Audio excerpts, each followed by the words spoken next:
Alhamdulillah, alhamdulillahilladzi an'amana bil afdalil adyan wa bayyana lana tariqata wa huwa maktubun fil Qur'an. Asyhadu an la ilaha illallah wahdahu la syarika lahu wa asyhadu anna Muhammadan 'abduhu wa rasuluh alladzi la nabiyya wa la rasula ba'dahu. Allahumma shalli wa sallim wa barik ala sayyidina Muhammad wa ala alihi wa ashabihi ajma'in. Amma ba'd, faya ibadallah, ittaqullah,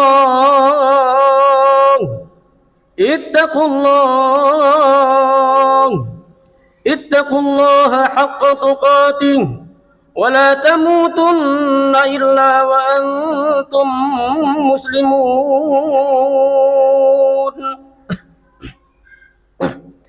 Hadirin sidang Jumat yang berbahagia, marilah kita bersama-sama meningkatkan ketakwaan kepada Allah Subhanahu wa taala, karena sikap tersebut merupakan ciri seorang muslim yang beriman.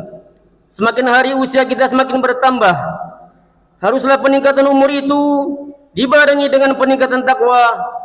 Jangan lalu semakin uzur, maka semakin mundur ketakwaan kita kepada Allah Subhanahu wa taala.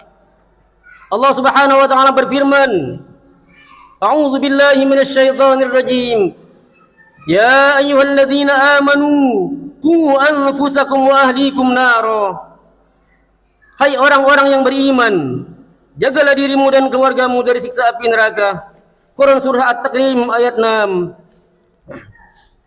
Dalam ayat ini Allah memerintahkan kepada orang-orang yang menyatakan dirinya beriman agar menjaga atau memelihara diri pribadi selain keluarganya dari siksa api neraka. Maksudnya agar mereka yang beriman tidak melakukan tindakan dan perbuatan yang dapat menjerumuskan dirinya sendiri atau keluarganya ke dalam siksa neraka di akhirat nanti. Bisa saja meskipun orang yang telah mengaku beriman, namun lantaran lalai tidak memelihara dirinya, tidak memelihara keluarganya, terjerumus ke dalam perbuatan maksiat dan kemungkaran, melanggar perintah Allah dan larangan Allah, sehingga menyebabkan dirinya celaka di akhirat nanti. Hadirin sidang Jumat yang berbahagia, dalam rangka memelihara pribadi kita dari siksa api neraka, maka perlu dilakukan antara lain memelihara kesucian jiwa, atau pada umumnya orang menyebut kesucian rohani. Pembersihan dan penyucian diri sendiri hendaknya dilakukan secara intensif dan terus menerus sebagai landasan amal yang soleh. Untuk keperluan memelihara kebersihan dan kesucian jiwa secara teratur, maka senantiasa membiasakan diri untuk melakukan perbuatan beberapa aktivitas penting, yang diantaranya antara lain, yang pertama, hendaknya kita menyadari dengan sepenuh hati apabila melakukan kesalahan, pelanggaran atau dosa, maka haruslah bertaubat, harus merasa menyesal terhadap perbuatan yang telah terlanjur kita lakukan. Kemudian berjanji kepada Allah Subhanahu wa taala, ya Allah, ampunilah kesalahanku dan aku berjanji tidak akan mengulangi perbuatan itu lagi. Janji yang diucapkan harus benar-benar meresap dalam hati dan jangan sekali-kali untuk diulangi. Inilah makna taubat yang sebenar-benarnya. Setiap hari hendaknya kita bertaubat, tidak hanya sekedar membaca Astaghfirullahaladzim, namun harus benar-benar dihayati. Adapun yang kedua adalah muraqabah. Muraqabah artinya senantiasa berusaha mendekatkan diri kepada Allah di setiap waktu dan kesempatan.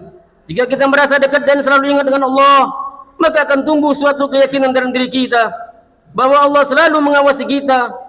Karena Allah dekat, maka Allah selalu melindungi kita. Kita merasa aman dari segala ancaman di dunia ini. Kita merasa bahwa Allah Subhanahu wa taala memenuhi segala kebutuhan kita, sehingga kita tidak cemas tentang bagaimana nasib kita hari ini dan esok. Kita juga yakin jika Allah memberi petunjuk sehingga segala yang kita tempuh adalah satu jalan yang baik dan menimbulkan dampak yang sangat menguntungkan bagi kita semua. Keyakinan ini akan menumbuhkan dalam diri kita terhadap kebesaran Allah, kekuasaan dan kemurahan terhadap kita semua sebagai hambanya. Adapun yang ketiga adalah muhasabah, selalu mengawasi dan introspeksi diri. Introspeksi diri adalah selalu melakukan perhitungan terhadap diri sendiri tentang keuntungan dan kerugian amal perbuatan yang kita jalani dalam kehidupan sehari-hari. Setiap apa yang dirasakan kurang atau merugi, maka kita berdoa, maka kita mendorong untuk memperbaiki dan menyempurnakannya. Bila hasil dan sukses memperoleh keuntungan, tidak menjadikan hati kita sombong dan bangga, apalagi ingin mendapatkan pujian daripada orang lain. Tidak yang demikian itu tujuan kita bermuhasabah, namun kita ingin mencari kesempurnaan daripada Allah Subhanahu wa taala yang merupakan melalui ibadahnya dalam kehidupan sehari-hari.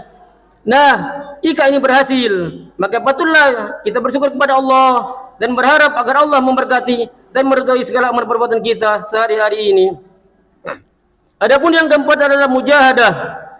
Mujahadah ya Allah, yaitu artinya adalah senantiasa berusaha dan bekerja keras dengan sungguh-sungguh dalam melakukan amal perbuatan, serta berusaha mengendalikan hawa nafsu, serta berjuang di jalan Allah. Di dalam bekerja, berjuang di jalan Allah dan menegakkan kebenaran, kita tidak boleh berhenti di dalam mencari rezeki dari Allah Subhanahu wa taala. Kita pun tidak boleh berhenti. Kita harus dilakukan secara terus-menerus dengan kemauan dan amalan yang sangat keras. Adapun yang kelima adalah taat dalam menjalankan ibadah. Dalam setiap kesempatan, kita sebagai orang beriman harus memacu diri sendiri ini untuk senantiasa berbuat dan bertindak sesuai dengan pertunjukan dan bimbingan dari Allah Subhanahu wa taala serta Rasulnya. Bukan menurut dorongan dan kemauan hawa nafsu, mentaati segala perintah Allah dan menjauhi segala larang-larangannya, baik yang bersifat spiritual maupun ibadah yang berkaitan dengan kegiatan sosial sehari-hari di tengah kehidupan bermasyarakat. Hadirin sidang Jumat yang berbahagia, orang senantiasa memelihara dirinya, membersihkan dan mensucikan jiwanya dengan melakukan cara-cara tersebut di atas, maka yang demikian itu akan memberikan keselamatan dan kebahagiaan, baik kebahagiaan di dunia maupun kebahagiaan di akhirat kelak. Ia akan terhindar dari kesengsaraan dan penderitaan di dunia dan siksa di akhirat nanti. Nahmaduhu wa nasta'inuhu wa nastaghfiruh. Sebaliknya, orang yang tidak membersihkan dan tidak mensucikan jiwanya, maka itu akan rugi serugi-ruginya, akan menderita di dunia. Di dunia akan mengalami nasib yang dan selalu berkeluh kesah. Adapun di akhirat nanti akan mendapatkan siksa neraka yang sangat pedih. Allah Subhanahu wa taala berfirman, "A'udzu billahi minasyaitonir rajim. Qad aflaha man zakkaha wa qad khaba man dassaha." Sungguh beruntung orang yang mensucikan jiwanya dan sungguh merugi orang yang mengotorinya. Surah Asy-Syams ayat 9 dan 10. قال الله تعالى ومن يتق الله يجعل له مخرجا ونفعني وإياكم بما فيه من الآيات يكفر عنه سيئاته ويقبل مني ومنكم حسنا إنه السميع العليم إن الله وملائكته يصلون على النبي ويا الذين آمنوا